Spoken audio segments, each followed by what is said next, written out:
स्वागत करती हूँ आप सभी का सितंबर शिल्पी होम साइंस क्लासेस में। फ्रेंड्स, अगर आपने मुझे टेलीग्राम पर, फेसबुक पर और इंस्टाग्राम पे फॉलो नहीं किया है तो आप वहाँ सितंबर शिल्पी डालकर ये लोगो लगा है, इसके द्वारा पहचान के मुझे वहाँ फॉलो कर सकते हैं। साथ ही साथ मेरे यहाँ ऑफलाइन बैच भी चलते हैं, ठीक है। व्हाट्सएप पे बैच चलते हैं और ऑफलाइन, तो आप उस क्लास में को ज्वाइन करने के लिए आप मेरे इस नंबर पे मुझसे कांटेक्ट कर सकते हैं या व्हाट्सएप करके भी एडमिशन का प्रोसेस जान सकते हैं। तो ऑफलाइन भी मेरे TGT, PGT, net, GRF, RPC first grade के बैच चलते हैं, ठीक है। ये व्हाट्सएप पे चलते हैं मेरे बैच, ठीक है। और नोट्स लेना है तो आप नोट्स के लिए भी आप मुझसे कांटेक्ट कर सकते हैं। फ्रेंड्स, आज जो हम लोग पढ़ेंगे वो आपका नेट, जीआरएफ, टीजीटी, पीजीटी, डीटी+भी, आरपीसी फर्स्ट ग्रेड सबके लिए इम्पोर्टेंट है, ठीक है। ये आपकी यूनिट 6 है, ठीक है। नेट जीआरएफ की फर्नीचर और साज सज्जा, ठीक है। तो इसमें हम लोग आज पढ़ेंगे वास्तु शिल्प शैली। क्या पढ़ेंगे? वास्तु शिल्प शैलियाँ, ठीक है। ये आज हमारा टॉपिक है, तो देख लेते हैं। वास्तु शिल्प शैलियाँ। तो आंतरिक सज्जा पर मकान की संरचना का सबसे ज़्यादा प्रभाव पड़ता है। तो आंतरिक सज्जा पर मकान की संरचना का सबसे ज़्यादा क्या पड़ता है? प्रभाव पड़ता है। एक खराब संरचना वाले मकान की अच्छी आंतरिक संरचना करना कठिन काम होता है। तो आंतरिक सज्जा पर मकान की संरचना का सबसे बड़ा प्रभाव पड़ता है। जो आंतरिक सज्जा होती है उस पर जो मकान की जैसी भी रचना है उसका सबसे ज़्यादा प्रभाव पड़ता है। एक खराब संरचना वाले मकान, जो बेकार संरचना वाला मकान है, ठीक है। तो एक खराब संरचना वाले मकान की अच्छी आंतरिक संरचना करना कठिन होती है। तो एक खराब संरचना वाले मकान की अच्छी आंतरिक संरचना करना बहुत ही कठिन काम होता है। कुछ हद तक आंतरिक सज्जा द्वारा मकान की खराब संरचना के दोष को छुपाया जा सकता है। कोई भी, जैसे मेकअप के द्वारा क्या होता है, दाग धब्बे छुपा सकते हैं, ठीक है, एक हद तक, ठीक है, एक हद तक आप छुपा सकते हो। ज़्यादा दाग धब्बे उसको नहीं छुपा सकते हो। जब मेकअप धुल जाएगा तो फिर वैसे ही कुछ हद तक आंतरिक सज्जा द्वारा मकान की कुछ खराब संरचना के दोष को छुपा सकते हैं, हम लोग कर सकते हैं, पर हर चीज़ को नहीं, ठीक है। यदि कोई कमरा ज़्यादा सकरा है या लंबा है तो उसकी सकरी दीवारों पर हल्का रंग करके उसमें चौड़ाई का आभास उत्पन्न किया जा सकता है। तो यदि क्या है, कोई कमरा ज़्यादा सकरा है या लंबा ज़्यादा है तो उसकी सकरी दीवारों पर क्या कर सकते हैं? हल्का रंग, लाइट कलर करके उसमें चौड़ाई का आभास उत्पन्न कर सकते हैं, ठीक है। किंतु उस कमरे को वास्तविक रूप से ही सही माप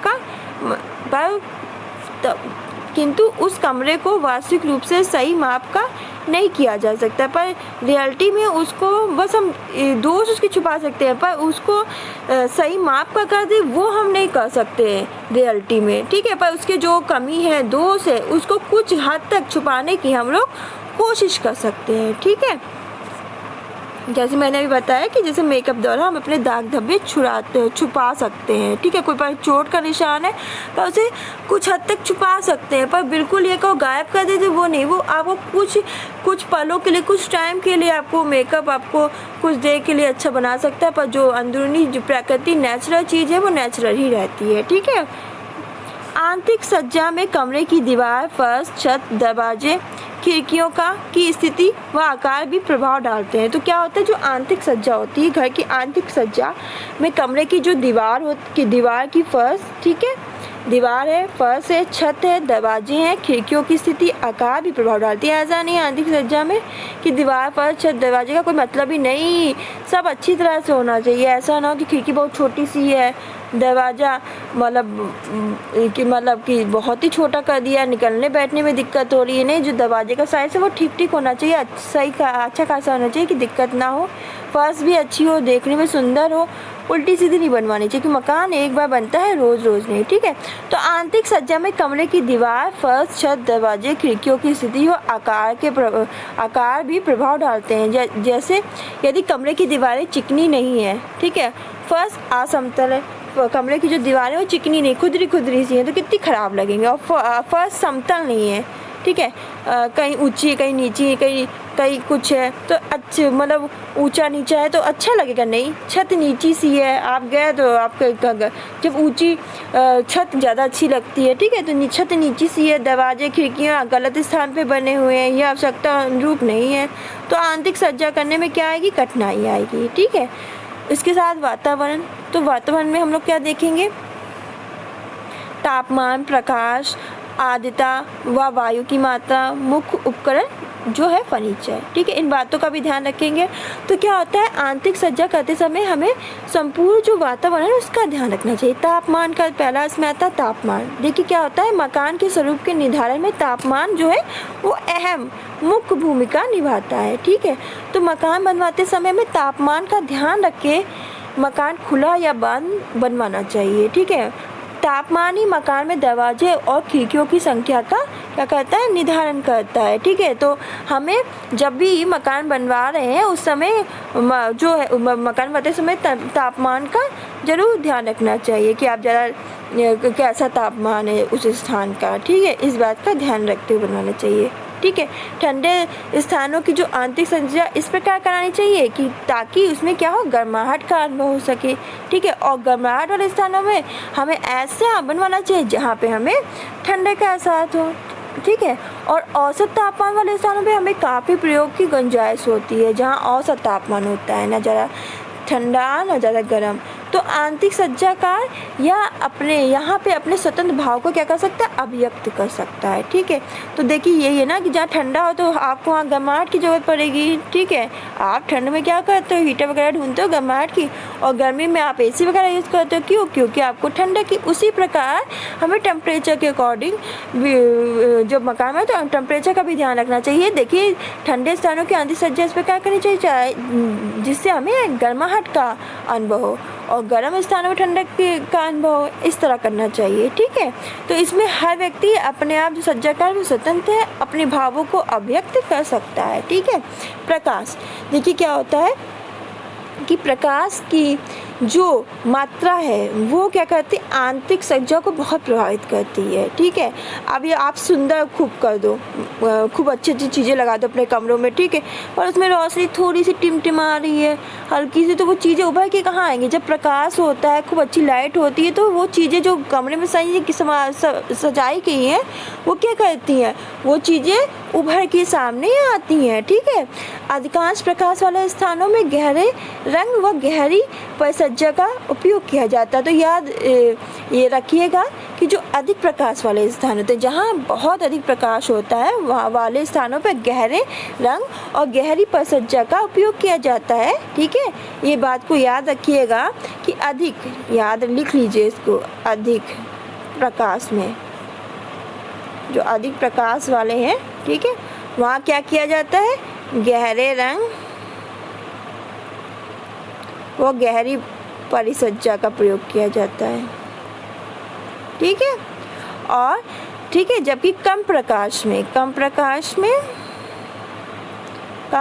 वाले स्थानों में हल्के रंग का उपयोग किया जाता है। किसका, हल्के रंग का उपयोग किया जाता है। कम प्रकाश वाले स्थानों पे हल्के रंग का उपयोग किया जाता है, ठीक है। तो इस बात को ध्यान रखिएगा कि अधिक प्रकाश वाले स्थानों पे गहरे रंग व गहरी परिसज्जा का उपयोग किया जाता है, और जबकि कम प्रकाश वाले स्थानों में हल्के रंगों का उपयोग किया जाता है, ठीक है। फिर आपका आता है आर्द्रता और वायु की मात्रा, ठीक है।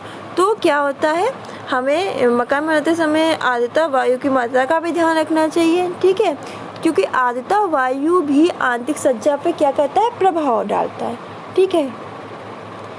आंतरिक सज्जा करने से पूर्व क्या करता है, जो आंतरिक सज्जाकार होगा वो सज्जा करने से पहले उस स्थान की आर्द्रता, जो वो स्थान है, प्लेस है, उसकी आर्द्रता और वायु की मात्रा का जांच करके क्या करता है, आंतरिक सज्जा करता है कि वहाँ की आर्द्रता कैसी है, ठीक है, वायु की मात्रा कैसी है, ठीक है, उसकी जांच करके ही हम क्या करेंगे, आंतरिक सज्जा करेंगे, ठीक है।